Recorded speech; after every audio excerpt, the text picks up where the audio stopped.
Kohli would like to introduce you all to our today's webinar session of Remarkable Speakers Introduction to Crafting Transformative Information Special Edition number 2, presented by Planotech Media House. Crafting Transformative Information. Get ready for an unforgettable experience. Over to you, Janvi. Good afternoon, everyone. I, Janvi Rajesh Pawar, a moderator from Planotech Media House, welcome you all on this webinar session of Crafting Transformative Information. Now, moving ahead, I would like to start with our session by calling upon our first speaker, who is Simran Oberoi Multani. She is a phenomenal human resource expert and a diversity and inclusion, who would be presenting us today on the topic of creating a truly inclusive workplace. Welcome, Simran. Over to you. Thank you. Hi, good afternoon. Thank you, Janvi, and thank you, Vedanti. It's a pleasure to be able to speak to everybody who's joined in for the webinar today. And as Vedanti and Janvi have shared, this is one of the areas that I have worked in the last decade or so. And I'm very happy to share some of the things which many of us can actually practically apply in organizations that we work in or organizations that we know in terms of creating a more inclusive workplace. So what exactly is inclusion really when we talk about inclusion? Many people try and define inclusion in the same way as diversity, and therefore they go around having short-term measures when they want to make an organization which is more diverse. So they will do their short-term hiring, they will have hiring goals really centered around that. They will do very quick, small, short scale or short-term trainings, and probably give incentives to different people who are promoting certain kinds of diverse segments. But these are very short-term measures. So when we talk about an inclusive workplace, I'm going to quickly take you through 10 important things that any of us, whether we run organizations of our own or ventures of our own, small scale, medium scale, large scale, we can easily do a lot of these in the context of the organizations that we are part of. So the first important thing is to activity. Most people actually think that it's something that is good to do. So let's hire people who are differently able. It's a good to do thing. Let's hire more women in the organization. It's a good CSR initiative. It'll look good as a branding perspective. Of course, it's a good branding exercise. It makes you visible as an employer brand, which is open to different kinds of people. But more importantly, it does result in increased employee morale. It has shown, data has shown that there is higher productivity when you have people from different employee segments or different demographic segments. There is more retention. There are research reports which have shown that there are higher levels of innovation and financial performance. So how then can it not be a business imperative? So as HR professionals, as individuals, as leaders, as just people, I think we should be talking about diversity and inclusion from the point of view of understanding that it's a business need. It's not something that you should be having on your radar or your agenda as a good to do thing. The second thing to keep in mind is that be aware and accept that there is bias. Okay, that's the only way forward when you have to work on removing or reducing it. Please understand that bias, unconscious bias or subconscious bias is a realistic part of every human being. We bring our biases to work and we extend them into our work relationship as well. But what happens because of that bias, if we do not accept that that kind of bias exists in the workplace, is that our decision making obviously gets impacted. So we promote the wrong people because we are positively biased towards them. We do not promote people who are high potential because we are negatively biased towards them. So biased decision making happens. That in turn impacts business results. There is discrimination when you're actually doing pay changes when you're hiring. Obviously, you're hiring for the wrong reasons, and that in turn will leave those same employees to leave. So what you're doing in essence is you're creating an organization culture that continues to foster its bias. So the first step to understanding and addressing, how to create an inclusive organization is to understand that there is a bias. It's human to have a bias, but acceptance and then moving towards exclusion of that bias or reducing that bias is most important. But the acceptance part of it is the first thing. The second step about creating an organization which essentially is inclusive is most important to have your leaders involved. your leadership buy-in has to be very critical. So for example, organizations where their leaders are demonstrating fair behavior over and over again, organizations where leaders are very clearly taking a stand when there's any sort of discriminatory behavior against any employee segment in the organization, those organizations, these are truly inclusive organizations. When organizations look at leaders from that perspective, when leaders themselves look at it from that perspective, they understand and become honest about their own bias. They look at diversity not as a singular dimension, but as a multiple dimension. Why I'm saying that is because if you see the Indian context now, there's a lot of research, there's a lot of conversation around having gender balanced organizations, gender balanced workplaces. um, it's important, gender is very important, but what about when we're talking about gender, why are we just referring to women and men? We have no sort of policies when we talk about transgender employees. We have hardly any transgender employees in organizations. Why don't we talk about that? We don't talk about sexual preference. Why are LGBTQ employees treated with discrimination? Why are they treated differently in certain organizations, right? We don't talk about differently abled employees. How many organizations actually have their technology in place, their infrastructure in place to look at differently abled employees in the organization? We're talking about the millennial workforce. What about the older employees? How many of us actually understand that older employees find it harder to find jobs? So the idea is to understand that when we talk about dimensions of diversity, the leaders need to have buy-in on all of these dimensions. They may not focus on all of that, but they need to be aware. And that's the third step of trying to create an inclusive organization when you're looking at it from an overall perspective. Now what happens when your leaders have buy-in? Well, you also get support to have great technology. So like I said just a few minutes ago, when you're talking about differently abled employees, right, there's a lot of technology which helps you create a system where employees from different kinds of with different kinds of physical and mental abilities can come into the system, right? Are we using technology in an effective way? Are we using technology to for example remove biases from our, these are the things that will pull together to create a culture, because that's what we're talking about when we talk about an inclusive workplace. Then there's a certain thing that organizations are doing now, and that's my sixth area of reference. When we talk about diversity or inclusion, we are saying that what do we do to make our teams inclusive? One of the biggest things that organizations are increasingly investing in is diversity training. So invest in diversity training. Why? Because it's important to understand that inclusion has to happen over a period of time. Investment in diversity training means that you are trying to put together multi-generational teams, you're trying to put together mixed gender teams, you're trying to put together teams which are cross functions or cross different physical abilities, and they're going to come together to be able to understand how they can actually work. There will be friction, there will be some involvement from the management level that will be needed to create a more seamless structure. But essentially the only way to actually create a truly inclusive workplace is to bring these different mindsets together. Because when they come together, only when they start working together, do they understand that there is a need to be more empathetic. There is a need to understand how this other person is actually working in this current work environment given their particular demographic.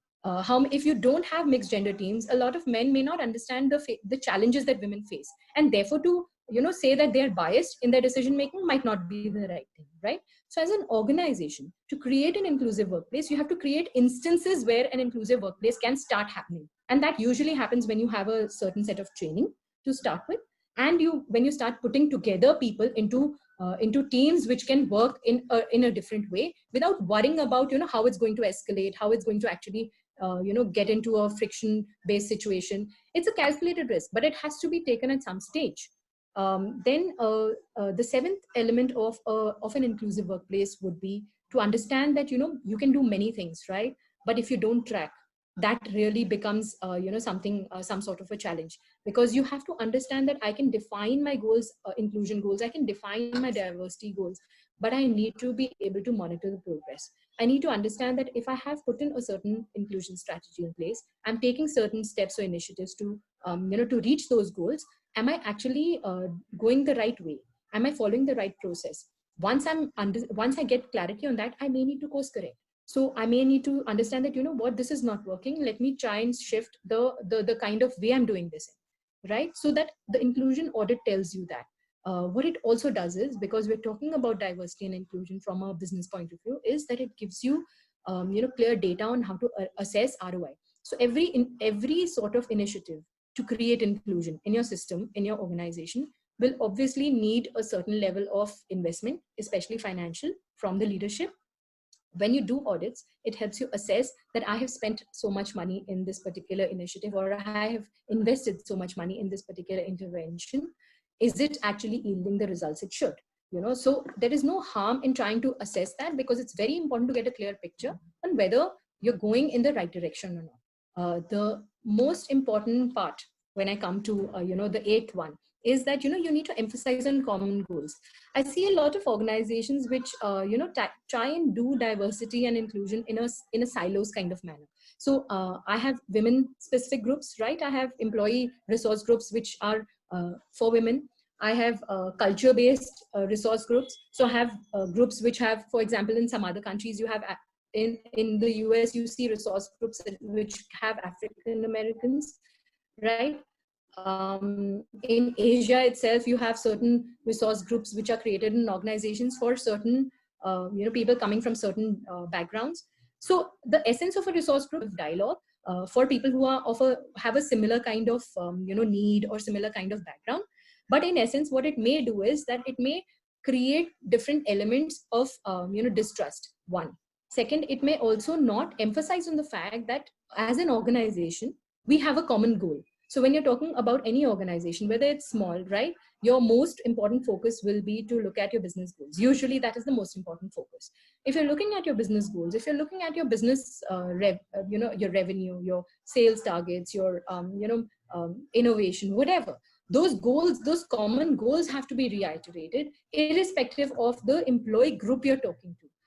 So do not as a diversity practitioner, as an inclusion driver or champion, what you really need to do is you need to remind all employees that irrespective of their differences, irrespective of the friction that exists, maybe because of their demographics, they need to be able to work together together for a common goal.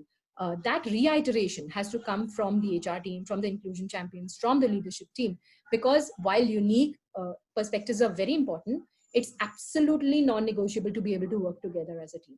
So those are the things that need to come out in your messaging when you when you're driving something as important as inclusion. Finally, the last 2 points that I usually cover when I share about inclusive workplaces is one, good mentoring and coaching. See, this is this has been said many times, and usually organizations focus on this from a leadership perspective, but it's very important to understand that you can't really have a mentoring and coaching program only for leaders. You need to also have it for your first line managers, your people managers, your functional heads, for everybody in the organization who actually looks at people, who's actually looking at teams, because you need to guide them to understand how to accept their biases. The reason I keep saying this is because everybody brings their bias to work, like I said, but the important part is to address that bias and to see how you are going to actually keep it aside when you come into work, and take your decisions based on a fair fair assumption or fair understanding of your teams. So the idea of good mentoring and coaching is to help them understand that there is a business impact if we don't have a team which is diverse. There's a business impact if we make decisions based on bias. This kind of understanding has to be given to managers, but it doesn't usually come from a training program. It usually comes from a one-on-one mentoring or coaching program. And finally, a great communication strategy is what drives inclusion. So for example, what is the kind of language that you use in the organization, not just in your policies, not just in your documents, but when you speak? Does that does your language, when you talk to people, when you refer to people, segregate them? Does it separate them? The language itself becomes very important. So what kind of communication pattern or words are you using is very important. Are you, as an individual, as a manager, as a leader, open enough to accept feedback and change your regular communication style, right? And make it more inclusive? Are you aware, or are you listening when people refer to themselves? So how do I refer to myself when I'm talking to you about myself? That kind of understanding is what is the base for empathy and inclusion. Finally, being factual. So when you talk to your employees, or when any individual talks to their peer, it's very important to understand that sticking to facts rather than being judgmental is very important. So stress on the facts. The factual part of it is very important. The assumptions are not something that you really need to bring in when you're talking to them. So it's important to understand that you're doing this, level of introspection at your end also, and defining your communication strategy accordingly. So, I may have spoken very fast, but if there are any questions about this, because this is an area that I work in. So if it seems too technical, if there are certain questions that come up, I'm very happy to take that. But I think that's pretty much what I wanted to share about, what can practically be done to make an inclusive workplace. Thank you, Simran. It was such a huge lesson for us, and definitely we need to think about the different sectors that we have, rather than just being sticking to like women, men, etc. For now, the questions are, how will you guide or motivate other experts that we have for better inclusion workplace? Like, how do we motivate them? Because we have seen people, and even after listening to you, and I think there is a need to do this and to have this, but how do we promote it? How do we promote it? See, I think promotion essentially comes from two things. One is when you do it, when you do it yourself. So if I want to drive inclusion, right, and I'm part of an organization, I have to take the first step of admitting that I have a bias, okay, and I have actually used that bias unconsciously in my decision making at work, okay, and that could have had business impact. So that's the first step. So when you want to motivate somebody else, the most important thing is to be authentic as a leader, to be authentic and honest when you are communicating and telling people that, we want you to be inclusive because, we've made these changes to ourselves. We've realized these things that were missing in ourselves. So the thing is, that's the first step for motivating them to do that. The second step is to understand and to repeat communication. So for example, a lot of people will probably forget about, this part of inclusion because it'll, like I said, it falls through the cracks. So for example, if you have it through every element of your organization, so you start with the recruitment part of it, which is where the employee cycle starts, okay, and till the end, till the exit, if the employee exits the organization, at every stage you need to have inclusion audits. That's the only way to motivate people to continue to do it, because you're saying that, we are going to keep a check on whether you are showing inclusive behavior or not when you hire, then when you promote, then when you pay, then when you develop the person as a talent, and even at the stage when that person exits. So the thing is that kind of continuity through the whole talent cycle within the organization is what will motivate people to continue to do it on a regular basis.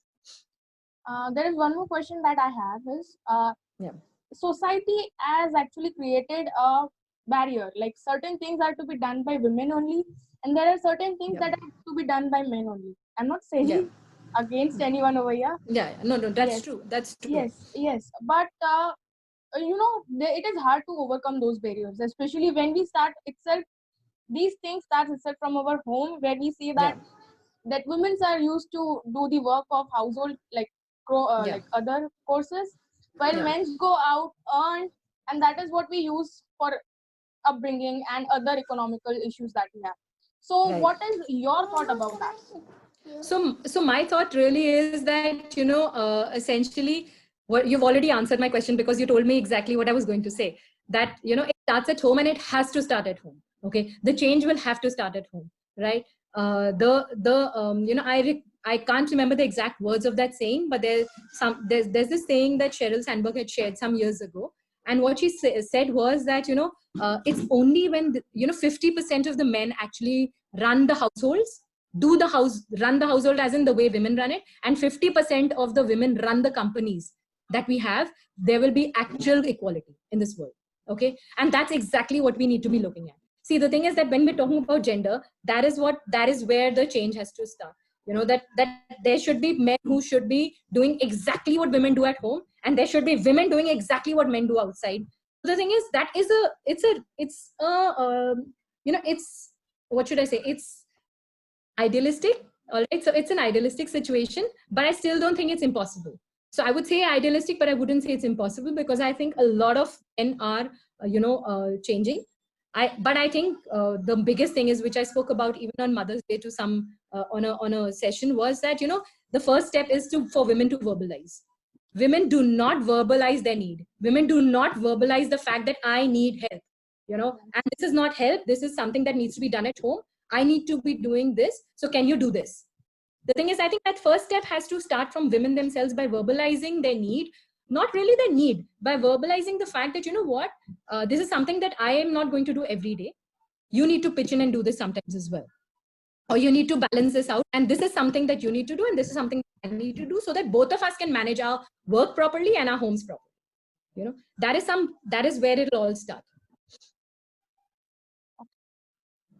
Thank you, Simran, for teaching us that is the point where we should say, be the change you wish to see. Absolutely. To the world, actually. Absolutely. Yes. With these, thank you, Simran, for your phenomenal lesson that you gave. With these, I would like to call upon Vedanti for our next speaker. Over to you, Vedanti. Sure. So now we have Supriya Jain with us for our next speaker. She is a solopreneur, marketer, author, and a writer. Her topic is tapping into your resilient core. Over to you, ma'am. Thanks, Vedanti. I'm just going to start sharing my screen for everybody to sort of take a look at it. 1 second.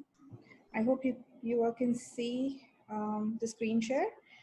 So thank you again for having me over. And today I want to really talk about a topic that's interwoven into my personal story. And I feel that resilience is something that's very important in the present context as well. We're in the middle of a pandemic. It's upended our lives. We're under lockdown, and a lot of us are not really dealing very well with it. There's social isolation, there's uncertainty surrounding the work situation, and of course relationships, etc., are suffering. People are getting overworked because support structures that we used to depend on, the children's schools, the domestic help, all of that has sort of crumbled. So we've witnessed this traffic that's coming up to helplines and counselor appointments for people looking for help. These are definitely tough times, and what I wanted to talk about today is they're tough times, definitely, but they're not unsurmountable. And to sail through this challenge, what we need to do is tap into our inner resilience and bounce back. But before I get there, I just wanted to share a small story. And it's about two boys who lived in a very poor section of a town. And one day these two boys were just passing through a back alley of this poor district, and they saw a gang skirmish. And even as they watched, a man was shot and he fell down dead. Now, both boys witnessed the same event, but what they took away from it was very different. So, one thought, this is going to be my life and this is going to be my fate one day, so I really can't do anything about it. And he resigned himself to this reality that one day I'm also going to become a gang member and somebody's going to shoot me and I'm going to die. And that fallacy came true for him, and he succumbed to gang violence. The other boy thought that this is not going to happen to me. I have to find a way to get out of here. And so he threw himself into his work. He studied, he worked 2 jobs, and finally he was able to come out of that slum area, and he became an owner of his own company. So what I wanted to sort of say today is that when we face a certain situation, all of us have a choice. We can choose to be a victim. We can follow that mindset and blame the circumstances, or we could choose a survivor mindset and do something about the situation. So here on the slide you sort of see a bit of a comparison between the two mindsets. Victims typically tend to feel weak. They feel helpless and overpowered by the external circumstances. They wallow in self-pity. They blame the world, people around them, destiny, anything and everything except taking ownership of what has happened or how to look at those circumstances. they let external circumstance dictate their life, and they believe that they can't do anything to change it. And so they fall into the self-defeating attitude and they give their power away. Survivors, on the other hand, are, believers. They believe in themselves and their ability to overcome anything and everything that life throws at them, right? They may not be prepared for it all the time, but they believe that with right tools, they would be able to do that, right? So they don't let themselves be defined by what has happened to them, but they use their strength and their inner resilience to get to a place where, they take their power back and then they thrive in this changed circumstances. So why did I say that? I don't want to say that nobody, survivors never feel like victims. They do, because, this is all a stage in a thought process that people go through. So when we encounter a trauma, be it, a loss of a loved one, a loss, losing your job, having an accident, or any other trauma, there are points, when all of us feel that we're never going to recover from this, right? But if you're able to build resilience, if you're able to become resilient, you're able to move past these feelings at a pace you're comfortable with and find a way to survive. So so I call these, downs in life as rock bottom moments. And when you hit these rock bottom moments, you feel very, a lot of things go through your mind, right? And some of us might be feeling these right now because, we're in a lot of uncertainty, and we don't know what's going to happen to us tomorrow. So uh, we feel scared. You could feel like, let me just give up. You feel worthless or dejected. You could feel, that you failed, or you even feel abandoned sometimes, lonely, broken, and you just want that situation to end any which way. And what's worse is a lot of people would not even know what you're going through because, like, communication is not very, in this situation, at least when you're feeling low and dejected, you don't really voice out your feelings, and like,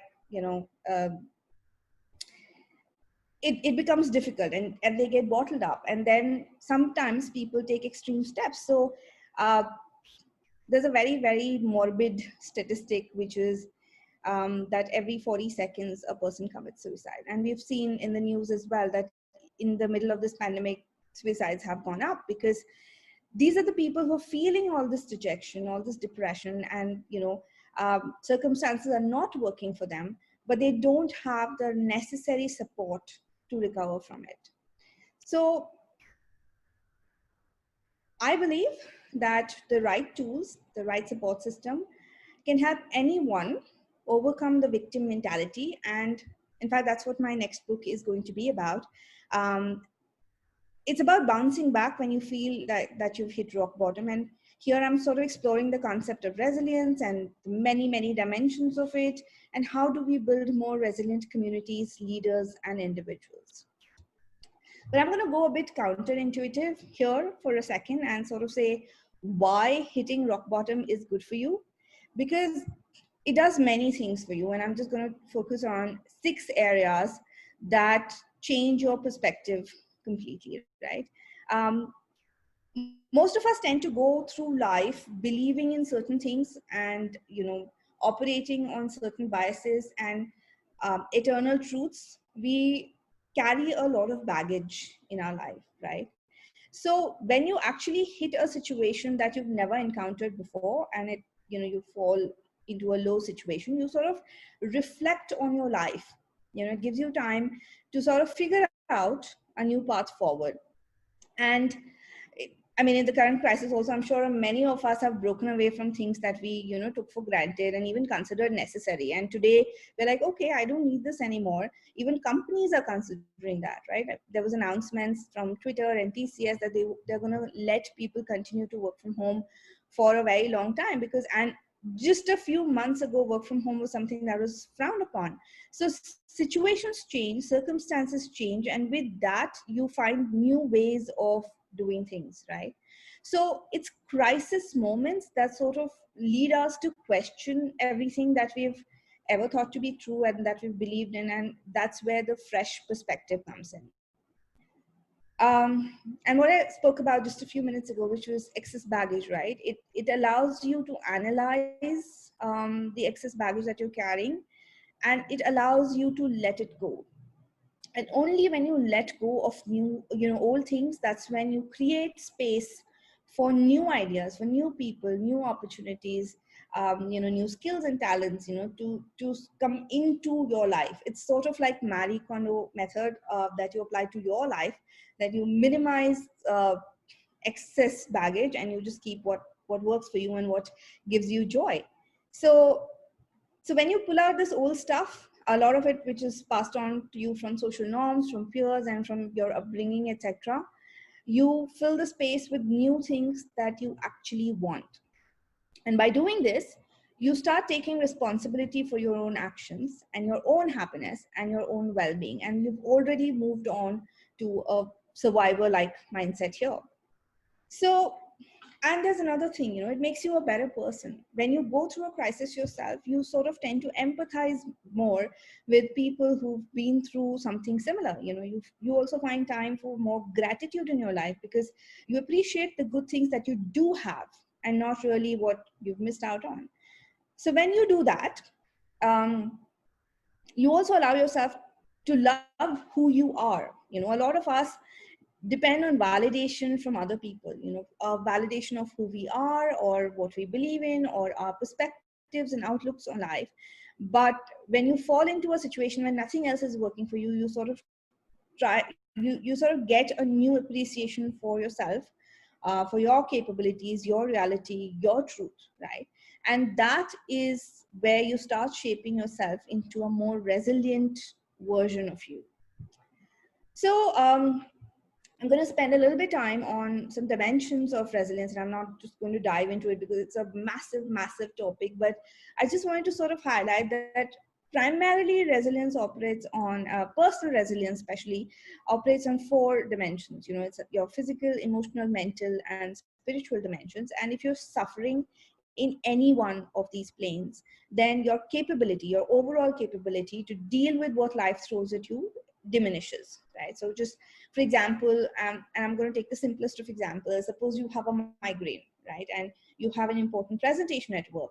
And you go into that meeting with a massive headache, you would not be able to perform to the best of your ability. And similarly, let's say if you're having relationship issues, right? And you've just gotten into a major fight and you're still fuming with anger. So then it diminishes, and that's a emotional stress that you're going through. So that diminishes your ability to maybe sleep well, or to focus on the task that you have at home.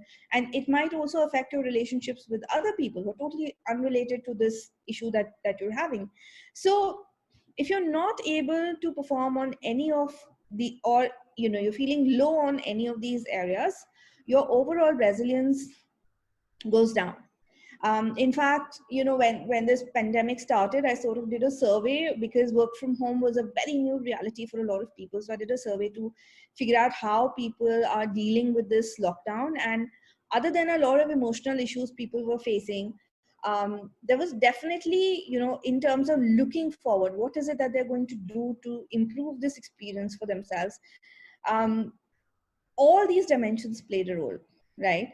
People wanted to stay healthy, they wanted to eat well, they wanted to be part of groups that could give you this whole mental and emotional and spiritual guidance or companionship. So people realize that they have to operate in these 4 planes, but it's a very subconscious realization.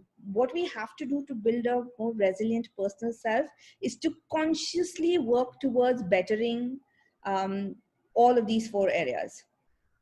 So you know and only when you build stamina here is when you will be prepared for deeper shocks in life. So you have to focus on physical fitness, on healthy eating, on staying positive, on affirmations and manifestations, on maintaining emotional balance, self-belief, empathy, kindness, and a lot of other things.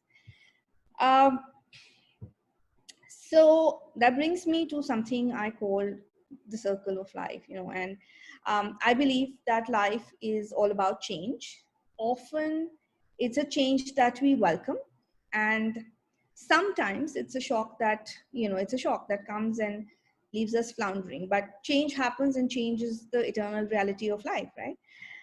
What happens is that when there's a shock, it sends us reeling into situations that we see no way out of. So we get frightened, we get scared, we get stressed, and our first response is to react negatively to the situation, which makes it even worse. And here I'll give an example of, again, the pandemic, right? When the markets crashed, a lot of people scrambled to get their money out of the market, which was a wrong move, because now they had lost the amount, because there was a downfall. So they'd already lost the amount, and now they had removed the chance to gain it back also, right? A more thought through strategy would have been actually to keep investing slowly and build back your capital over time, right? But shock situations push us into these unthought through decisions, right? So what we need actually is a strategy to deal positively with unwanted change. So, and I'm going to talk about an approach that's built naturally into our systems, right? Nature is very resilient. Children are very resilient. We're all born with resilience. We just sort of let go of it as we grow up. So the circle of life is an approach actually that I've built up over years that mimics the natural response to change, to amplify them and apply them in rock bottom scenarios. So if you apply this approach, you're able to tap into your resilient core when you most need it. And over time, practicing this can help you deal positively with any situation that life throws at you. So I'm just going to briefly talk about this because I'm very conscious of the time that we have available. And I'm just going to talk about the 5 principles of this approach. The first one is accepting change. A lot of us struggle with actually accepting that something has changed. And that's what makes us keep living in the past, and we are unable to move forward. So the first approach is to understand that change is eternal, and that when it happens, we need to accept it. That's the only way you will even start to move forward into a new reality, right? The second principle is that all of us are put here for a purpose. And when your circumstances change, you need to find out how your purpose aligns to this new reality, right? It needs to morph, to adjust to what is not there, anymore. So you need to realign what you believe in and what you're moving towards. The third principle is that you need to own your narrative. I strongly believe that all of us write our own stories, and our journey must continue despite the changes or the challenges that we face in life. So this step is about owning your narrative and writing your new story. The fourth principle is to learn, and that learning is lifelong. So in the change circumstances, you need to unlearn what was relevant prior to the change, learn new things which are relevant, and evolve constantly, right? So it's a small cycle in its own, which is unlearn, learn, and repeat that. And finally, the fifth principle is about self-love. We have to realize that we're important, and we shouldn't be beating ourselves over things that we can't control. There are situations that are beyond our control a lot of times, and if we're not able to control it, there's no point in wallowing in this self-pity situation. What we need to do is make time for self-love and give ourselves care we deserve, because ultimately you're important, your strength is important to take you on this new journey. So when I was trying to write this book, I did a lot of research actually, and I spoke to a lot of people.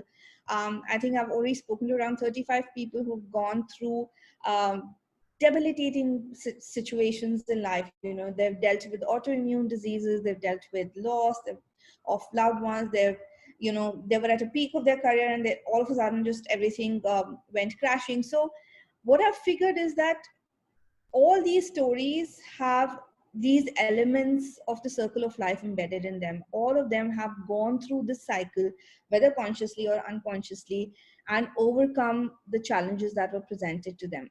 So I speak from experience when I say this approach works, because, and before I finish, I just wanted to give you an example of how this has worked for me. And this is a very, very personal story.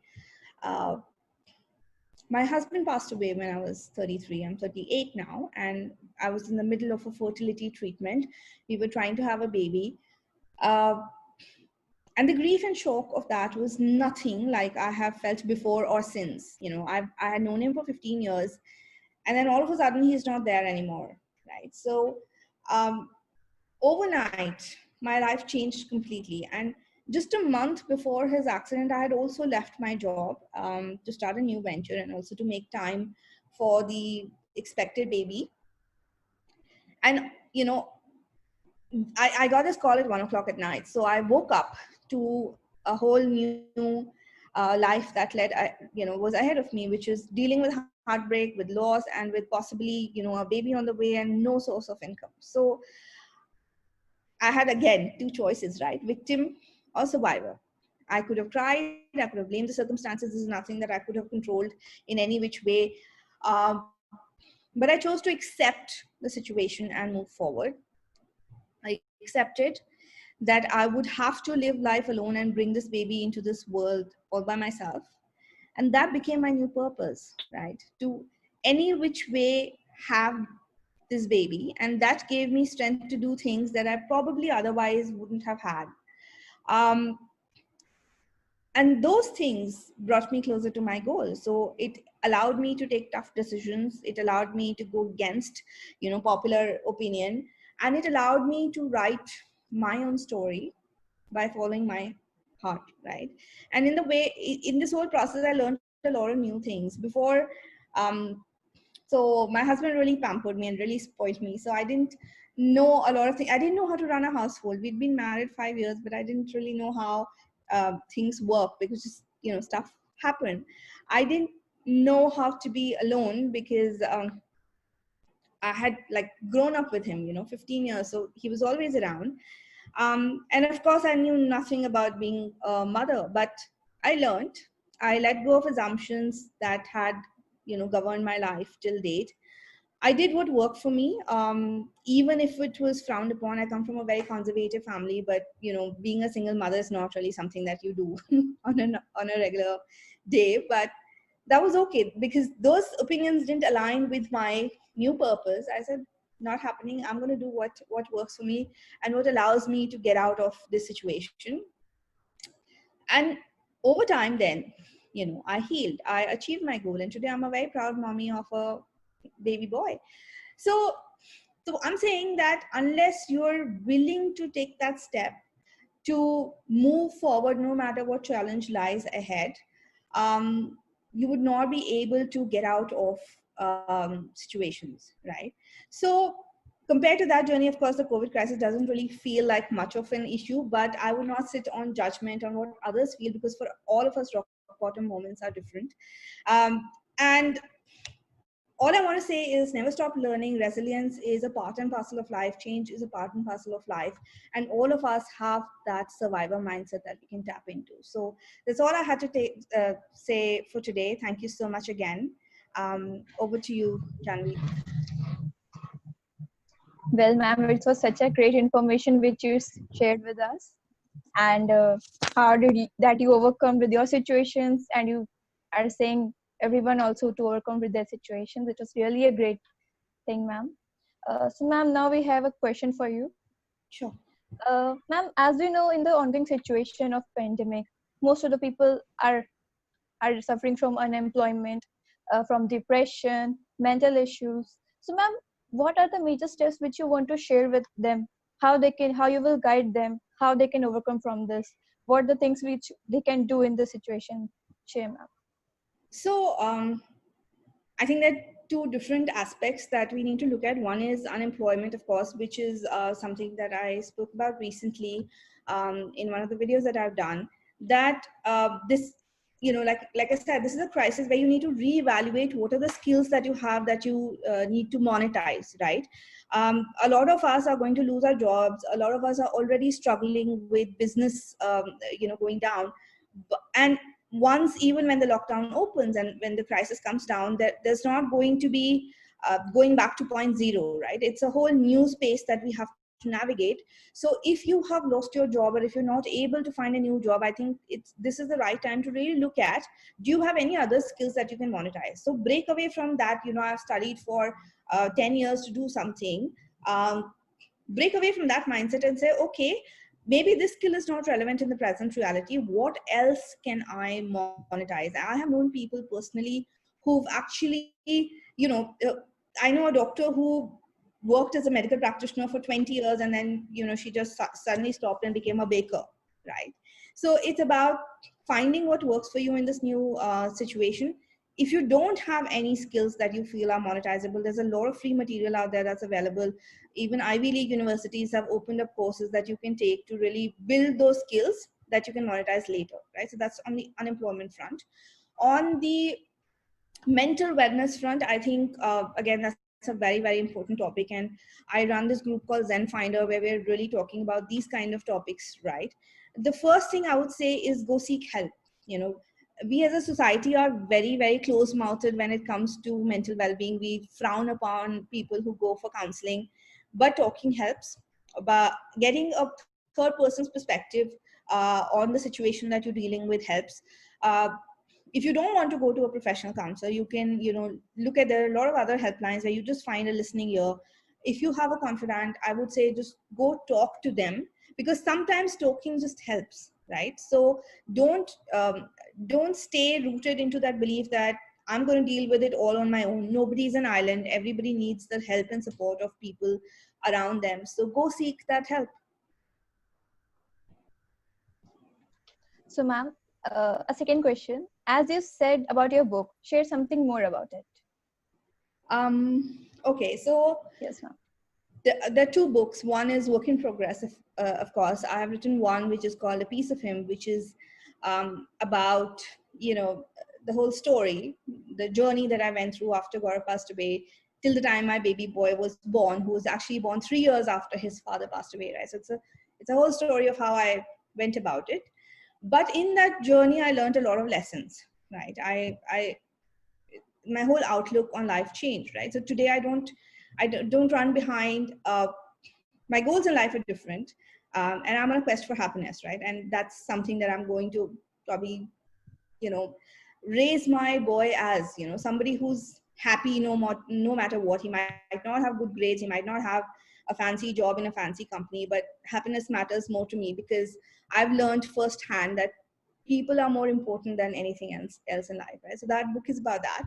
So the second book that I'm writing is on resilience, because that's a topic, like I said, is very close to my heart. But um, you can't just suddenly have resilience, right? There's a process, there's a discipline that you need to build it. And like the first question that you asked, you need communities to help you support becoming a survivor. So that book explores that, those dimensions that I talked about. So we've done a lot of interviews for that book, and we're featuring stories on how other people have overcome certain situations, and how then from those lessons we raise resilient children, we create resilient leadership, we create resilient communities, and how do we move towards a future where we don't fall down in face of the something like a current pandemic. So that's what it's going to be about. Yes, ma'am, we think that it's such a great information you have in your book. So, ma'am, now I call upon Janvi for further. Thank you, Supriya. It was such a huge lesson for each and everyone over here. And I appreciate it that you brought the topic up over here. Thank you. Thank With you. these, I would like to call upon our next speaker, that is Yukti Kapoor Mehendi Rata, right? Yukti is a leadership coach and etiquette coach and a founder of SBY Academy. Yukti's company, SBY Academy, offers a powerful leadership courses on key skills like communication, creativity, collaboration, and critical thinking. These courses have elevated career growth for many like senior corporate executives and business owners across the world. She is also a former Gladys Miss India runner-up and a proud recipient of National Women's Executive Award by the Indo-European Chambers. It's our honor to have you over here, Yukti. Welcome. Over to Thank you. Thank you, Janvi. Thank you so much for the opportunity. And thank you to other speakers as well who've really spoken on very, very relevant issues. I'm glad I'm lined up in this sequence in such a manner because both Simran and Supriya have touched upon a few things that I would like to emphasize more on. So when Simran was talking about biases, we work very, very closely with senior leaders and try and address these biases, help them see the biases so that they can be better with their decision making. And when Supriya rightly mentioned about the narrative that leads the quality of your life, that's communication. So before I start, I want to thank you all for logging on for this webinar right in the middle of the day. And this really is an evidence of you being lifelong learners, you being someone who is really seeking more from the world outside. And that's a great attitude to have to succeed in anything that you want to do. So why do we do this course at SBY is a question that I want to start answering, because this will tell you what leadership will look like in the post-pandemic time. So we have always had a complete offline model. We've been in the coaching space for leaders for a long time now, absolutely offline. And for us, online was a 5-year plan. Okay, so we had a long list of things we wanted to do before we could get there, knowing that we want to get there, so a way to procrastinate. And when all this crisis took over, in less than 5 weeks, we put the entire platform online. So it would have taken us a lot more if the times were normal. And when we brought this online, it was not possible for us to offer everything we do offline. So we had to look very creatively to what we do. We had to think very critically about what is needed and what is not needed. We needed to collaborate with people who know better than us about technology, about certain other elements which go behind making online courses. And we had to choose things which were really, really important to be mentioned in this moment at this time. And so this is when I went through a lot of research to see what within leadership space must we know to do justice to this lockdown time, sit back and learn. If I really have to sit back and learn, what should I be learning? What am I preparing myself for, and how can I prepare better? Is there an answer to that question? And basis that research, one of it being AMA, American Management Association study, we came to conclusion that there are 4 things that we need to look at as skills that needs to be understood and mastered by all of us, whether we are in business or we work for an enterprise. We need to work on these 4 skills at a personal level and at a business level as an entrepreneur. And these 4 skills are being a critical thinker, collaboration, creativity, and communication. The 4 C's. And this is what we go very, very deep into through our leadership intensive that we call as Upskilling Leadership Blueprint. It's a 15-day course because it has to take you time to get into each of these 4 C's. But today I want to mention the emphasis, the importance of learning these 4 skills, and what can you do immediately to go one step towards your goal using these skills. One step closer in your through your preparation in your journey using these 4 skills. So let's start with critical thinking. Now, what is critical thinking? Very few people really understand critical thinking as a skill that they need to consciously work upon. You will find a lot of people working on communication, creativity for sure, maybe collaboration, but critical thinking is not so common, not so popular, but is in fact one of the most important skills to have. Going back to the same survey that I mentioned, which is part of the research we did, they claimed that 67% of leaders at a senior leadership position are very weak on this particular skill. What do you need critical thinking skill for? You need this skill to do any problem solving, to take any meaningful decision in your life and business. When you are applying logic and rationale, when you are looking at facts versus opinion, when you are questioning yourself on what biases you operate from, when you are breaking down the assumptions that is the foundation for everything that you do, that's when you are being a critical thinker. So critical thinking is not being critical. There is a difference between being critical and critical thinking. So if you look at things critically, you are probably bringing in skepticism, you're probably bringing in doubts, suspicion, not accepting things the way they are. Critical thinking will not let you accept the way things are until you question. not because of your skepticism, not because of your negativity, but because you are in search for more resources, more information, and more facts instead of just emotions or hearsay or some assumptions that you have about the area in which you have to make decisions. So let's simplify this and see how you're going to use this skill right now. Like, what can you do to ensure that you are a better critical thinker? So one thing that I really want to encourage you to do is to see if you can detach yourself from what you do. And to be able to do that, you need to be a critical thinker, which means we often get carried away with our visiting cards, our designations. And that's what I call as a baggage of success, right? If you've really worked hard, gone up the corporate ladder, now you are, right, getting close to the narrower side of the pyramid, where you're growing up in your scale, in your salary, and all that success starts piling up on your back as an attitude of, I know it. And more importantly, an attitude of, this is me. Who am I? A vice president of this company. Who am I? A general manager of this company. Who am I? An owner of this company. So even as an entrepreneur or as someone who works for an entrepreneur or an enterprise, it's really important for us to be very aware of who am I and what I do. They're two very different things. I am not just what I do. I am this and I do this for a living. And I love doing it. Just because you're passionate about what you do does not make that as your only identity. In the time of crisis, this comes to question.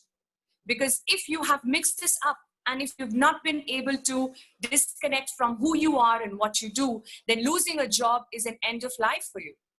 You don't know who you are anymore if you don't have that designation, if you don't have that job. What will I say when people talk to me? So what do? We start getting into our shell. We stop talking to people. We disconnect. Why? Because we don't have an answer to a question. Think about it. What is the question? The question is, hi, how are you and who are you? Tell me something about yourself. Doesn't necessarily mean it's about what you do. It's about you. Who are you? So as esoteric as it may sound, I think we cannot escape from this question for too long, and we shouldn't. We really need to sit back and block maybe half an hour or more to answer just this one question. And you may want to do that today or right after this talk. Who am I? And not what I do. So when we start our business, the biggest challenge that comes to us as entrepreneurs, and I have worked with banks before I became an entrepreneur, so I have a flavor of both the worlds, and I'm telling you, it's not better in any space at all. In the bank, you were an assistant vice president, dying to be a vice president, after vice president, a senior vice president, and that's your journey, and that's who you are. And in the business space, your business becomes your baby. And the moment you say, what I do is my baby, it means that you will never be able to look at your baby as a critical thinker. Your baby is going to be an emotional asset to you for as long as it is relevant. And when that business is not relevant, it will become an emotional liability. If what I do in my business is not required or is not adding value to any customer or client, I need to think in a critical manner and bring all the facts together on paper and take a decision on what can I do from here? How can I change the direction? And remember, when you change direction in business, it is never a U-turn. It's always one step forward. It might not be in a straight line. It is probably a little deviation and you kind of change tracks, but you are still moving forward. It's a mental block that we feel that, oh God, I've run something for 3 years. And now because of this corona, this pandemic, it's all shut down and I'm back to point zero. You're not back to point zero because no one can take away your 3 years of experience. No one can take away the goodwill you've created in the market. And with that goodwill, when you put your hand up and say, you know what I was doing is not relevant anymore. I don't think it's going to add as much value. This is what I am skilled to do. I'm trying out this business. Please support me. And people who have benefited from the value you've given them in the past will be right next to you, supporting you with a new endeavor. But what you must do as an individual first is to stop calling your business your baby. Stop calling your job as your identity. It is not who you are, it is just what you do. So if you want to really sharpen the skill of being a critical thinker, see, What drives your decisions? What drives your mental talk? Do you just talk basis opinions that come from 3-4 people around me, or of the past, or do you really take the effort of collecting the right facts? If you receive a message, here is a test of how good you are as a critical thinker. Okay, very common scenario, and I want you to be very, very honest here and answer this to yourself, because I think we have very limited time for engagement. I would have loved to know the response, but here is a situation. You have received a message on WhatsApp with a beautiful crying baby, looks like a kid from a very well-off family. And the kid is crying, and there is a message below saying, I've lost my child. I don't know where my child is. This is my number. Please reach out to me if you find any information. And this has come to you as a word from someone you know. Obviously, if it's a WhatsApp, someone you know and has your number, has shared with you. What is your honest, impulsive reaction to this? What's your knee-jerk reaction to such a message? Most of us would look out for a SWOT model on internet, sit, use a piece of paper, cut it in 4 quadrants, take each box as strength, weakness, opportunity, threat, and write down. Write down what you're good at. What's your skill? Write down 5 things in each box, minimum 5 in each box. What's your strength? What's your weakness? What are the opportunities you see right now? What kind of products do you think people are looking at? What kind of service would help? Mental health is needed by so many people. Counseling is needed by so many people. Technology is needed by so many people. No matter what you do today, there is a tech piece attached to it. You're in education, there is an edutech. You're in finance, there is a fintech, right? You're in agriculture, there is an agri-tech. So there is a technology platform that exists for every business and industry to reach out to more people. Can you upskill yourself? Can you upgrade yourself? Can you think creatively? Creativity is not about painting and colors and beauty alone. Creativity is about thinking out of the box and in the box at the same time. What does that mean? When you think out of the box, you're thinking of things that you've never done before. You don't know whether you will be successful or you will fail. You've not done it. There is absolutely no proof, no evidence, but you know that you've done a SWOT, and with these skills, you might be good at these few things. You are a little out of the box right now because you're looking at something that you've not done before. You're out of your comfort zone, and you're thinking of things which are not very low hanging, right? You're thinking broad. You're thinking beyond the known. You're trying to get into the unknown. So when you are a leader, whether or no you play a leadership role, whether or no people are your direct reportees, if you want to live your life as a leader, you need to learn how to venture into the unknown, how to explore the unknown. Out of the box is in the unknown. So when you're in the unknown, there is no right or wrong. All that is needed is the courage to explore the unknown. But at the same time, you need to be in the box as well, so you know what your limitations are. So if I want to start an online course, I would want a very high HD camera. I would want a nice mic, which is the latest model that's available. I want lights. I want at least 2 DOPs who will manage the whole setup for me, right? I would want someone who can polish the script a bit. I want like a huge digital marketing team that can run the business. So if I have to start an online course, which is what the world probably needs right now, the best way to reach out to many, I need an investment of 15 lakhs. I don't have that money. Too bad, we can't do anything about it. This is when you are not in the box. When you are creatively thinking in the box, creativity is not an option. Creativity helps you to play within the limitations. Even if you're a painter and you have a clean canvas in front of you and you want to go creative, you want to go out of the box, you want to paint something you've never painted before, the canvas still has a defined dimension, isn't it? It's not like it's a canvas that just is infinite. There is a finite dimension to even a clean, plain, white canvas. And that is staying in the box. When you're in the box, you can still have the possibility of painting what you want by going out of the box. Are you following the balance between being in the box and out of the box? So creativity is about playing within the creative limitations. We cannot buy gadgets right now. Can I use my laptop camera? Can I use my phone? Yes. Will the quality be as good? Maybe not, but it will not kill anyone because my content is going to be strong and I'll make sure my message helps people shift their lives, right? Okay, no lights, no problem. I've got a tube light, I've got a nice light in the background, we'll do with that. Whatever you have as limitations which cannot be shifted, which cannot be expanded, you need to bring in creativity exactly in that situation.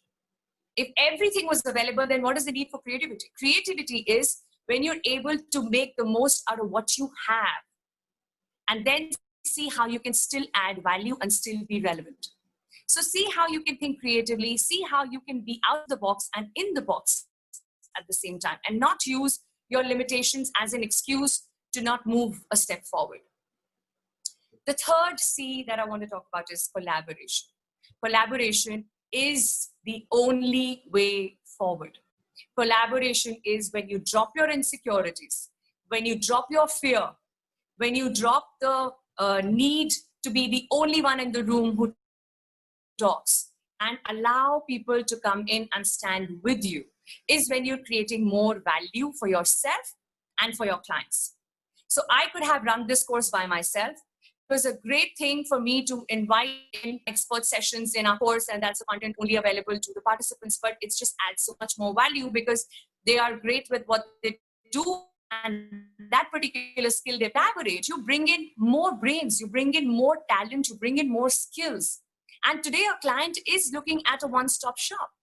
The reason why marketplaces are increasing, even though there's an Amazon, there is somebody else who's there. Why do they even exist? Because we need marketplaces. Marketplaces do not start off from day zero.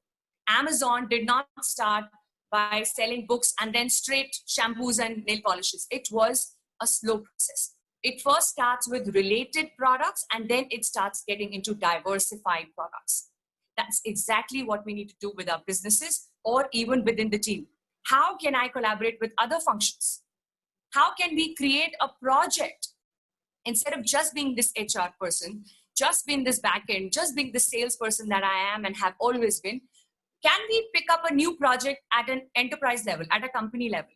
And for this project, we have 2 people from each function coming in and creating a pool of people. And now this pool of people brings in fresh ideas for this one common goal, which is the project that you want to run. And that's what collaboration means. When people come together, drop their synergies and drop their insecurities and bring in the synergies to add more value. So if you feel that my pie will shrink if I share with people, trust me, it will get smaller, but it will get thicker. There'll be more depth to what you will do. There'll be more depth to what you will learn, and there'll be more depth to what you will serve and how you will add value to people. So whether you're in business or you're an enterprise, the only way to survive and thrive is to collaborate. And that's a skill to be learned, and it can be learned like any other skill. And lastly, communication. We all understand communication, but we don't quite get it. We don't understand which aspect of communication should I look at.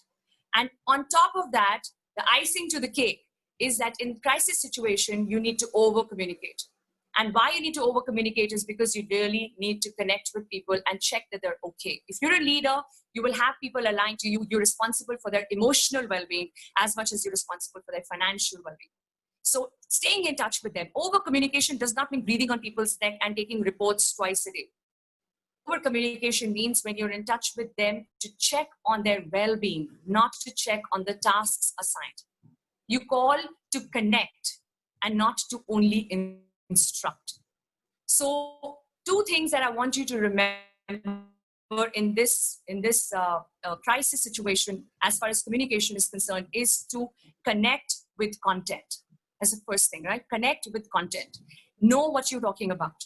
When you're trying to talk to people outside at large, don't just randomly share a view or share a picture or just like somebody on social media. Today, we are communicating only virtually, isn't it? Like right now. If you don't show up in the room, if you don't have a comment, if you don't have a question, if you don't put your cameras on whenever it is possible to do so, you're a ghost in the room. You don't exist. I don't know that you came and you left. Then where is communication and how is it even possible? most of us have started behaving like ghosts. We enter the room, we quietly listen, and we quietly disappear. Why? Isn't that an opportunity to connect? Isn't that an opportunity to communicate? Maybe you could agree with the viewpoint. Maybe you could have a question. Maybe you could appreciate somebody sharing something with you. There is always something meaningful to say. Why don't we give ourselves a chance to do that? So we need to really communicate by being visible. We need to be visible so that we're able to connect. And communication is all about connecting. And the second thing that I want you to look at in the communication space as a skill is to network. Now, let me break this myth right now and in this moment. Networking has got nothing to do with you being an introvert or an introvert and extrovert are personalities where people are not so comfortable sharing how they feel, and some people are comfortable sharing how they feel, right? That's what introvert and extrovert distinction pretty much means. When it comes to networking, there are different ways to do that. There is no one way to do that. When you are networking, say on LinkedIn, you don't have to be someone who has to create a new content every day if you are not that person. You could be someone who's looking out for good content, and when you see one, you're the first one to go and appreciate. You're the first one to share what you've learned, what was so good about it. So when I get a like on my posts, I wonder what they liked. And then people who share what they liked are the people I have connected with right now. I know you because you shared a comment. And the moment I know you, I comment on your comment. And next time you put something, I'm connected and I remember you. And that's how we network. That's how we connect with people. We don't connect with 200 likes. We connect with 20 comments. Remember that. Are you one of those comments? And is that comment a genuine, authentic comment with a positive message? Communication doesn't mean vomiting out everything that you want to say, right? If you don't like something, I don't think it's cool to just put it out saying, oh, God, this sucked. You need to see and have the empathy to know that whoever is sharing whatever is coming with the intent to share, we've got to give them that benefit of doubt for sure. Now, the quality could be below your expectation, above your expectation. All that is a different matter altogether. So when we are communicating, it's our way to appreciate what we see. And if we genuinely can't find a reason to appreciate, it's okay to not do so. It's okay. But is it really okay to then put your hand up and say, hey, you know what? I just want to tell you that you suck. Because that's not adding any value. Forget about how that person will take, right? Someone could just shrug it off and say, it's all right. I will move on and continue doing. Someone might go in a shell and then take 5 days to come out, but they will still move on. It will not kill anyone. But the question is for you, did you add value with that comment? Did you add value with the sharing? If you're not adding value today as a person, as a business, you will pretty much be invisible very, very soon. You will pretty much be out of the scene, no matter how awesome you are. So I want to leave you with one message today to remember in your mind, that one question you must answer to yourself every single day before you go to bed is, how did I add value today? How did I add value today? And that doesn't have to be a multi-crore plan, yeah? It doesn't have to be a 100,000 balance sheet or a business plan. Just with your gestures, your presence, your words, your sharings, what value did you add today? What value did you add today? Today and every day, answer that. And that is what is going to bring out the real beauty from within. So if you're really spending this time to learn consciously.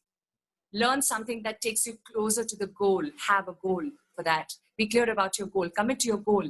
Have a purpose behind that goal. It's a journey. It's a path that you have to go through. You need to have a purpose that drives your goal, and your goal will drive every action that you take.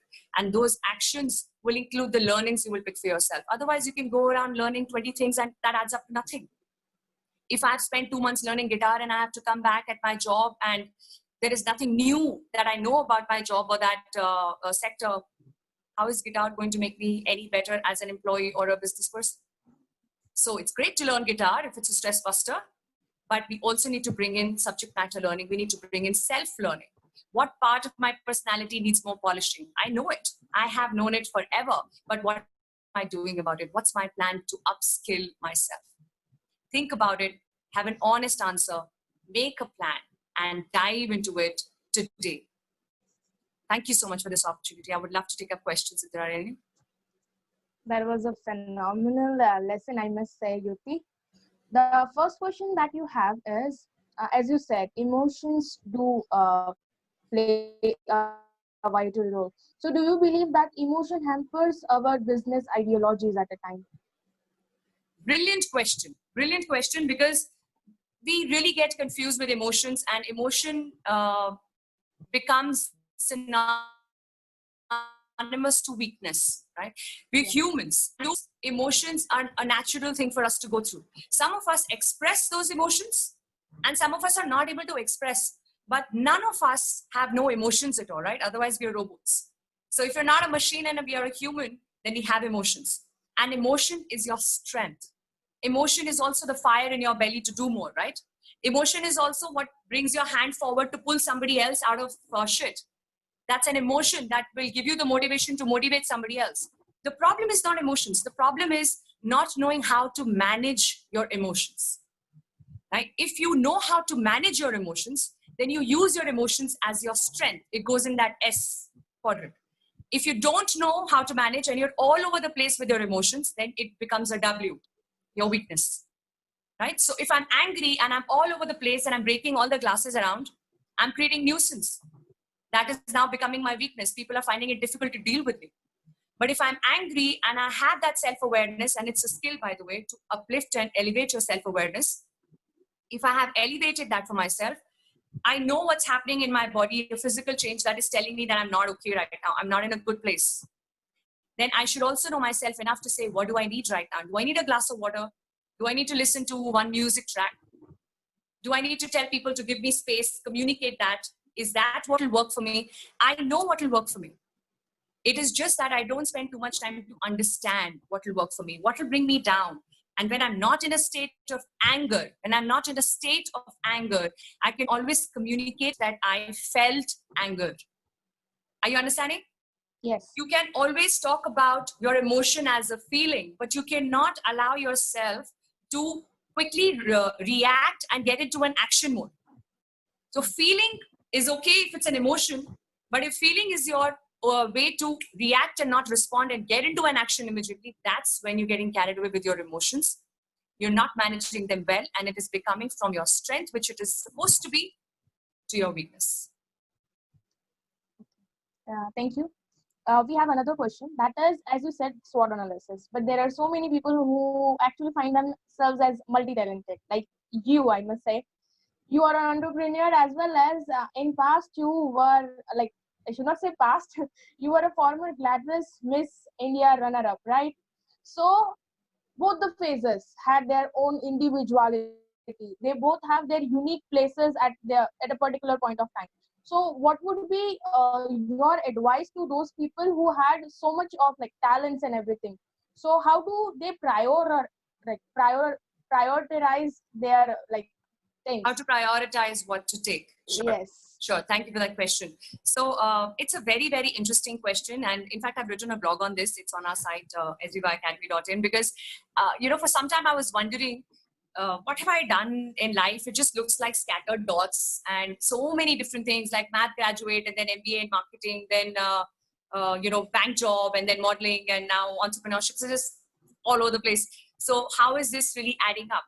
But the beauty of life is that when there is one core value that you have and you are connected with your core value, by the way, you need to find that. It's not like everybody knows their core value at the top of their mind, right? There is a process. If you have a coach, your coach can help you find your core value. Or if you really do sadhana, you do meditation, all those things align you to your core and you can really know what your core value is. So if you know that, you know what drives you. And what drives you sits right in the middle of everything that you do. You will be able to see a pattern in everything that you do. And that thing is common. Now, the beauty of life is that these dots start connecting eventually. They do. So, for example, in my story, Silhouette by Yukti, SP by Academy is a platform that talks to leaders. I don't think we would have reached out so powerfully and effectively to senior leaders if I was not a leader myself. Working as an assistant vice president for 10 years in 2 different banks has taught me what leadership means and what it doesn't. How good a leader am I and how I'm not. How good a leader others and are not. I've learned more from bad leaders than I've learned from good leaders. And that's also a learning, right? So that is what helped me. How math helped me, because math has helped me understand business numbers, making a business plan. I have a bent, an inclination towards numbers. I might not have excelled in my maths honors in graduation. I didn't. I sucked at it. But it was definitely an inclination towards numbers, which I've always had. And it's just so easy for me to put numbers together. And in business, you need to do that. You can't shy away from it. So the moral of the story is, no matter what you have done in your life, it all adds up. The moment you find your calling, your purpose, you do something because you are driven from within to do it, you will see everything else that you're good at will start adding up and will add fuel to your fire. Thank you, Yukti. It was such a huge So lesson. let me also add by saying, don't choose anyone. Don't choose anyone. Find your purpose. Like, go deep. I'm so sorry, it sounds very esoteric. Like, you know, when all these babas say, find your purpose, beta. When once you find purpose, your life will be full of beauty. How to find your purpose is a question. It is easy to do that if you are led into it. You need to be led into it. You need to find somebody who can mentor or coach you or take you through the process of finding your purpose. It's not so impossible. But the moment you do that, everything else is aligned. You take much lesser time to do something much more meaningful than what you're doing right now. Yeah, sorry, I cut you short. Thank you. No, it's all right. It was a nice lesson, and I'll keep that in mind, surely. Thank you, Yukti. With these, I would like to call upon Vedanti for the further session. Thank you. Thank you. Thank you. Bye-bye. So now for our next speaker, we have Ifat Khan with us. She is an author, a keynote speaker, an international speaker, also an entrepreneur. She will be speaking on the topic how to break free and achieve in business and life. Over to you, ma'am. Thank you so much, Vedanti, and thank you so much, each one of you guys. Thank you, Janvi. Thank you to these amazing speakers. I've been totally enjoying myself here, and I'm so amazed to see people still glued here. And they're all of the participants watching us, and they're still glued. It's been over 1.5 hours, and it is amazing. So you guys are doing a brilliant job. Thank you so much, and I really want to congratulate each one of you. So to begin with, can you guys hear me? Just give me a response if that's okay. Just put in the chat box, guys. If you can hear me, I'm going to do a little bit of interaction because that's how I operate. Just put in the chat box if you can hear me well and if you can see me. Yeah, if you can give me a response in the chat box, let me know. Okay, amazing. Thank you, you guys. Thank you so much. So I'd like to interact with you guys. I'd like to want to know more about you and also share a little about me. So when I heard this amazing woman Simran speak, the first speaker, and then followed by Supriya, then followed by Yukti, I could actually live my life in them. Like I could actually see I started my journey how to what I'm doing today. So first of all, today what I do, like, she's already explained about me, Vedanti, that today I am a speaker, I am an author. Today I travel across the world. I do what I love to. I teach people, I coach, I mentor. I'm a TEDx speaker, but my life wasn't like this. I'm going to share a little bit about myself. And that's going to be, I come from a very humble background. I started out, I'm from Calcutta, if you guys have been there. And I did my schooling, I did my graduation like most of us.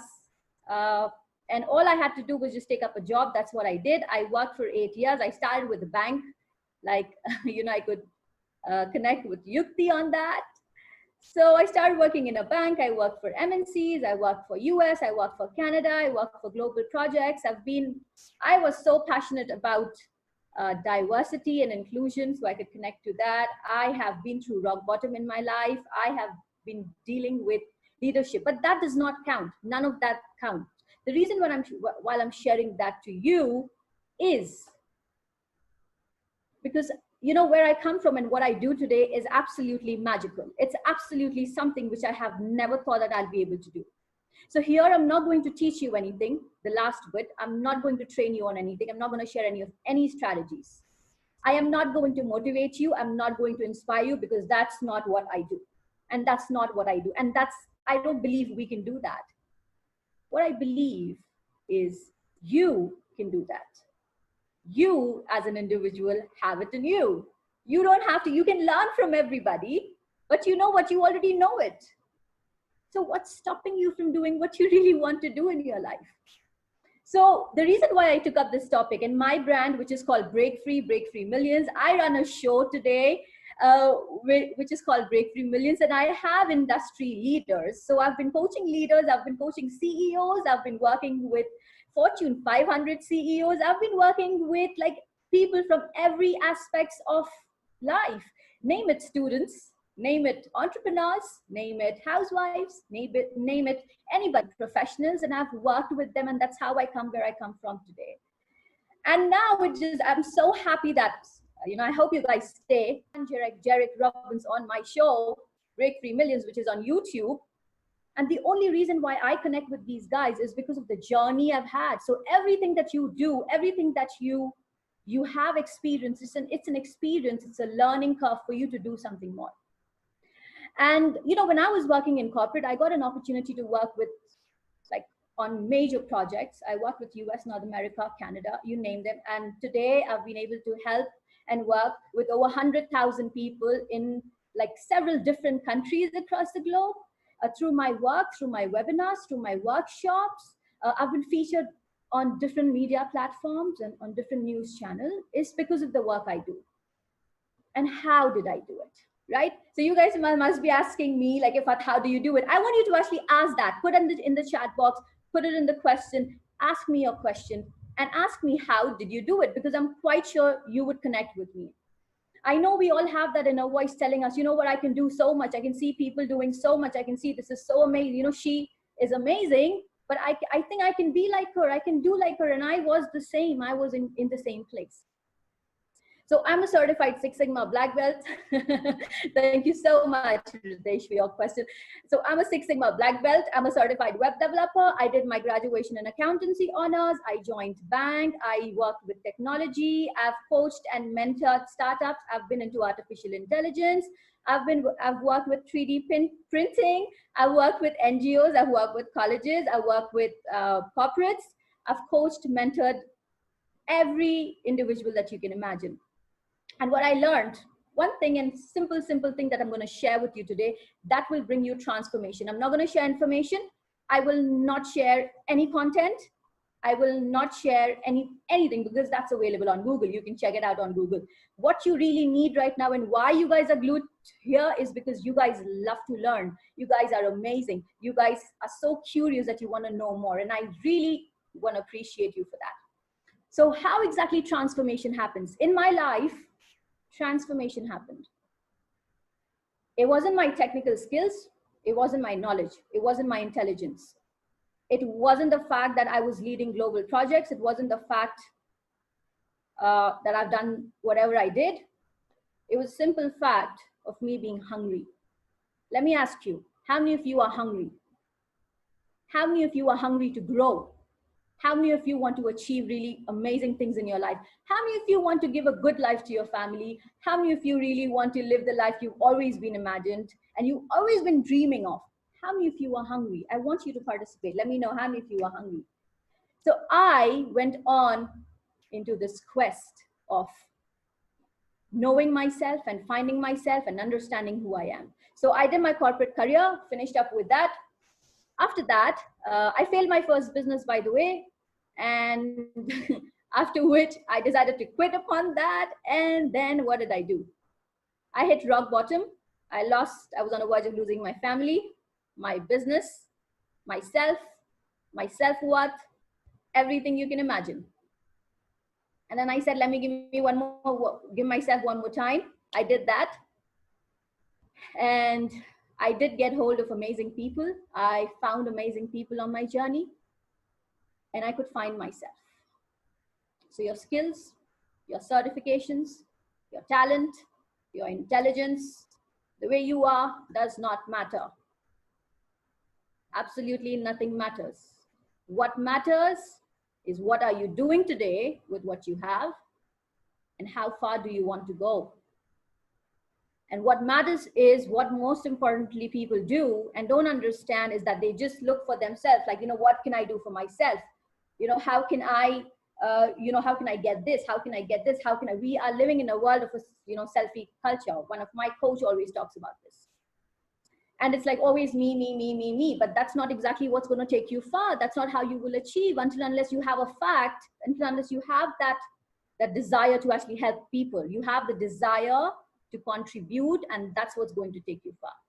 So I really don't care if you're a student, if you're an entrepreneur, if you are, in a corporate employee. I don't know if you're earning whatever you are earning, couple of thousands, of couple of lakhs, but it does not matter. What matters is that how far you want to go. And that's exactly what took me to where I am today. So this is a myth. Don't fall into the trap of knowledge, or knowledge is honestly does not work if you're not using it well, right? What you need to do is put it into action. So the 3 steps to break free, which I have used in my life, would be, first of all, you got to trust and believe. Trust and believe in yourself, and trust and believe in everybody around you. Look, I have been into the intellectual space. I have been hanging around with the best of the intelligent people. I have been doing practical stuff. I've been building businesses from absolutely nothing to, but that did not really give me the fulfillment I wanted in my life. That did not actually help me break free and impact so many people, impact my family in ways I wouldn't have, impact like 100,000 people. How did I do it? It's a simple fact that I started to believe and trust in myself. Because look, guys, nobody's going to come help you. Nobody will help you if you don't want to help yourself. I'm going to repeat that. Write it down if you have to. Nobody is going to come and help you if you don't want to help yourself. You have to be able to accept yourself, who you are. You have to trust and believe in yourself. Extremely important. So trust and believe not only in yourself, but in your vision and in your dreams. Be a dreamer. I recently had a conversation with one of a billionaire. His name is Naveen Jain. That's put up on my YouTube channel. My work revolves around meeting amazing people from every walks of industry, achievers, millionaires, billionaires. And I'm curious to know why and how do they do what they do. Why? Because I teach that to my students, because my students across the world are from different, what they want to do is they want to grow, they want to achieve, they want to become wealthy, not rich, okay? Not just money, but wealth. And that's exactly what I teach. Now, what I have figured out is that when I interact with these guys, and he shared this beautiful story about Naveen Jain. When I was speaking to him, he said that I come from a very humble background. I didn't know I'll be doing all of this, but one thing that actually kept me going was the capacity to dream. My mother always told me, go out, dream, do what you really want to. And that is so important, you guys. That is so important, you guys. So you need to, first of all, and be able to dream. And people who actually tell you just stop dreaming, people who tell you you can't do it, people who pull you down, people who tell you no, you're not worth it, just don't listen to them.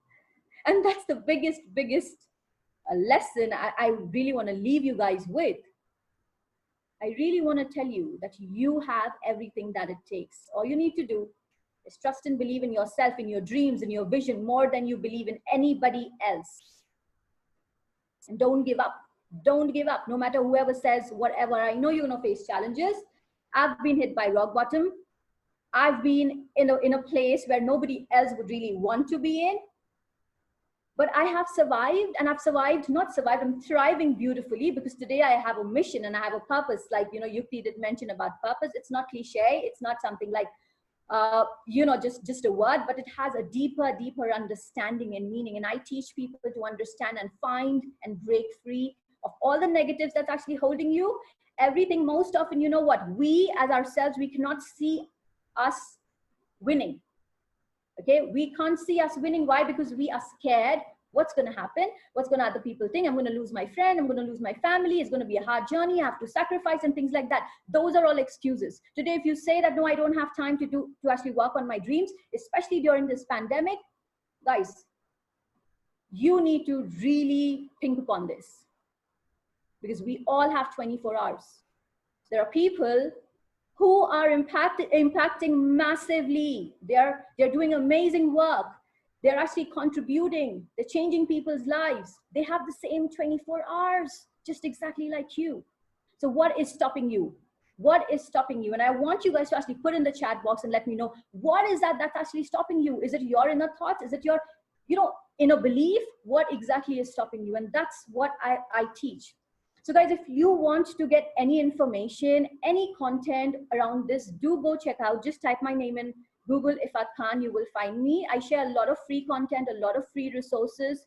My YouTube channel has a lot of it, my Facebook page, Instagram, and that's the work. My mission today is to be able to impact 1 million people. And when Narendra actually approached me saying that, you know what, we really want you to be on this live, and I said, well, I will, is because I wanted to impact each one of you. I don't want to give you information. I don't want you to just listen to everything and go back and do nothing, because your life is worth so much more, and you have to start taking actions, my friends. The second step to break free is going to be, first is your trust and belief. The second step is to accept. When I did hear, you know, one of the speakers speak about this, I think Supriya spoke about resilience. And what did she speak about? Resilience is something, you know, a mere factor, like a fact that you need to be into it. All right, you have to have that. Why? Because without it, you will not grow. And you have to accept what's actually happened in your life. You have to accept that you failed. You have to accept who you are. You have to accept that you have your dreams. You have to accept whatever, you know, bad happens in your life and whatever good happens in your life. The moment you start accepting it, you will be aware. The moment you're aware, you will be able to do something about it. And don't be scared to actually accept your weaknesses. Your vulnerability is your strength. You being vulnerable, being able to show yourself to yourself is so much more important than being able to be in front of everybody else, right? So guys, don't stop dreaming. Yeah, I got a question from Kainat. Ma'am, agar dreams ke aage aapki family agents ho fir kya kare? Okay, sorry. So thank you Kainat for that. Look, you know what? When I started, I absolutely had no support because people thought I'm crazy, I'm insane, and I don't know what I'm doing in my life. So what I actually did was I just went ahead with my dreams. I respected the fact, you know, that they are supporting me and they're going to support me, but I did not leave my dreams. It will take time for them to understand, Kainat. But what you need to do is just keep on your path, keep doing what you're doing, and they will understand. Today, my family loves me, even though, you know, there was a point in my life I had to leave my family at 2 a.m. at night, go back, and, you know, I left everybody because I wanted to do this so badly. And I left at 2 a.m. saying, everybody, no, I'm just leaving. And I don't encourage you to do that. But what I'm telling you is you need to just follow your path. And you know what? Your family are your truest blessing. They are your strongest support. They're going to be there no matter what. You know, when you fall, they're going to be there to support you. And that's what family means. So I had this journey in my life. And, you know, the second step, which I said to you, would be to accept who you are. Accept what you want to do. Accept that you are able to receive abundance. Accept that you are worth it. Accept that, you know, you can do so much, because most people deny it. Most people don't think they're good enough. I want you to start thinking from today that you are good enough. Now, the third step is going to be, first is trust and believe, accept, and the third is to break free. Break free is to actually take actions. And I cannot emphasize on the fact how much you have to take actions. You have to be able to not just think. You know what? Constantly in our minds, it's like, what if I do this? What's going to happen? What's going to happen if I do this? What's going to happen if I do this? It constantly goes on and on and on and on. And I don't want you to just think and know and learn, but I want you to do. Because when you do, that's the magic. When you actually do something about it, that's the magic. That's when you change. That's when you break free. And guys, follow your dreams. Don't let anybody say anything. That's it. So Dhaval, how can I achieve my dreams? Follow these 3 steps. You have to be hungry. You have to be able to follow it fearlessly. You have to know that there's a higher purpose, and you have to be able to contribute to people. Because if you're just thinking about yourself, I'm so sorry, my man. I'm sorry, you're going to actually fail. Each one of you listening here, each one of you on this call, you have to transform your life. And that transformation is going to be difficult. You have to change your life, and that change is going to be difficult, but you have to do it despite that and not just be scared. Right. So I believe that's the 3 simple steps I wanted to share with you guys, and nothing much. If any information and content you want, you guys can just check out my channel. Connect with me. I'll be more than happy. And I got a lot of online courses running where I teach people how to break free, how to achieve their dreams, how to grow in their life, how to really live the life. And I work with a lot of entrepreneurs, a lot of startups. I started a company called Femipreneur, where I really, my heart went into helping women because I saw them literally struggling with the fact that they did not have self-belief. You know what? They're so intelligent. Women, you guys, I love you. You guys are so amazing, each one of you, because you can do so much. You have no idea, but you know what? The society has been telling you that you can't do this, and everybody else has been telling you you're not worth it. And that's not true, right? So I went ahead and actually started something called Femipreneur. I worked with women entrepreneurs. I work with students, help them start their businesses. I work with people who are, you know, from the age of 18 to 60, 65, I coach them. And it's not me. I don't do it. It's not me. This is something which just drives me. This is my calling. This is something I finally figured out, because you know what? I failed and I failed and I failed and I failed. And I wasn't scared of failing. So I exactly want you guys to do the same thing, all right? So just go be fearless, break free, and achieve all of your dreams. Thank you so much. I hope that helps. Thank you, Ifat. It was a great session. And there is one thing that I wanted to ask is, you said you failed a lot of times. So how did you overcome that? Because at that times, after a certain time, digesting that you're failing again and again is also a huge thing. So I'll tell you one thing. I'll tell you, failure is, for me, is actually learning. And failure is not the end of my life. I spoke to one of the millionaires, like one of the person, you know, huge industry experts who's been building mega businesses. And I asked him the same question because my viewers asked that. And he said that it's, you know what? It's just simple fact of learning. You're learning. You're not failing. Who said you're failing? You are stamping yourself that you failed. Nobody said that you failed. You're learning. You know, you try something. How many times did Einstein fail? He failed thousands and thousands of times. But today people know Einstein. Why? Because of his innovation, his creation, right? So what is your ultimate goal? What is your why? What is that your focus is? Do you want to look at the failures, or do you want to actually see what your goal is and what's your dream and what's your vision? And that's going to pull you along the way. I hope that helps. There's one more thing. Yeah, it helps. There is one more thing that while the session, you also said that you teach your students that how to create or have wealth, not like millions and billions, as you said, as you work with those people. So how do you differentiate between those things? But because ultimately at the end of the day, both would be the same at a certain point. Great question. Thank you so much, Anvi. So yeah, there is a huge difference when you hang around with people who built riches and people who built wealth. There's a difference. So when you talk about being rich, it's about making money. When you talk about wealth, it's about expanding your knowledge. It's about hanging around with great people. It's about having a beautiful life. It's being able to feel fulfilled and be successful in every area of your life. It's not just your wealth, not just the money, but be it your dreams, achieving your dreams, be it your family, having a beautiful family is a success, right? Yeah, being able to have a brilliant mind, being able to interact with great people, being able to have an amazing body, amazing health, isn't that success? Right? So that's exactly wealth means. So you should be wealthy, not rich. I don't teach people to be rich because you know what? You can earn money like this and you can finish off in a day. If I give you probably 5 lakhs right now and I tell you to go shop, how much time would you take? How much time would you take to just blow that off? It'll be so easy, right? So that's exactly what difference between riches and wealth is. That. Yes. Amazing. Thank you. Thank you so much. Thank you. I hope you guys enjoyed, and thank you so much for all of your time and still staying on. Take care, and thank you. Bye-bye.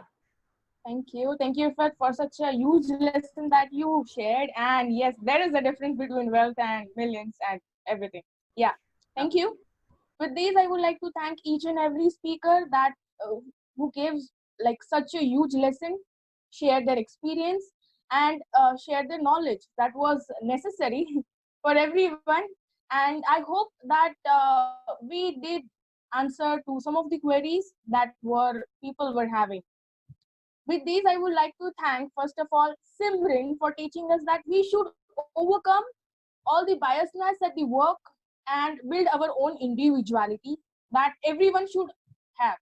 Come on, this is 21st century and we can do that.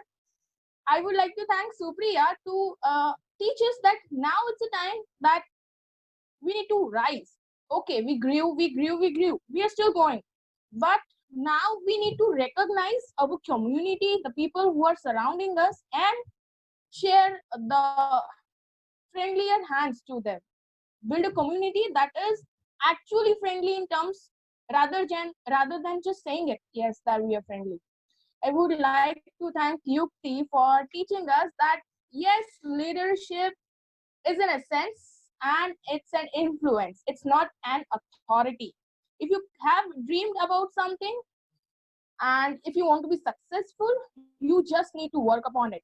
And lastly, Ifat, thank you for telling us that this is not the end.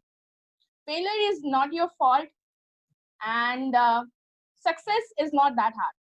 You could achieve it. You just need to work a little bit more harder. But ultimately, a day will be coming when even you can say, yes, I grew up gradually, slowly, but yes, I did grow up. Thank you, Ifat.